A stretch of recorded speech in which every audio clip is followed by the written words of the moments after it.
ఉమ్మడి ప్రకాశం జిల్లాలోని ప్రభుత్వ పాఠశాలల్లో 1-2 తరగతులు బోధించే ఉపాధ్యాయులకు ఫౌండేషనల్ లిటరసీ అండ్ న్యూమరసీపై ఉపాధ్యాయులకు శిక్షణా తరగతులు ప్రారంభమయ్యాయి.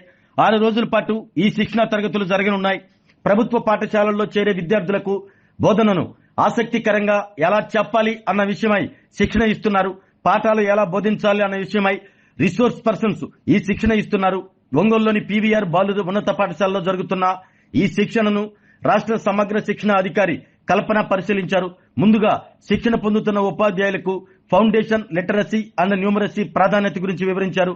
అనంతరం కల్పన మీడియాతో మాట్లాడుతూ రాష్ట్రంలో 1-2 తరగతులు బోధించే 40,000 మంది ఉపాధ్యాయులకు ఒకేసారి శిక్షణ ఇస్తున్నట్లు తెలిపారు. విద్యార్థులు ఇష్టంగా పాఠశాలకు రావాలి అన్న దానిపై ప్రత్యేక శిక్షణ ఇస్తున్నట్లు తెలిపారు. ఈ శిక్షణను ఉపాధ్యాయులు సద్వినియోగం చేసుకోవాలని కల్పన సూచించారు.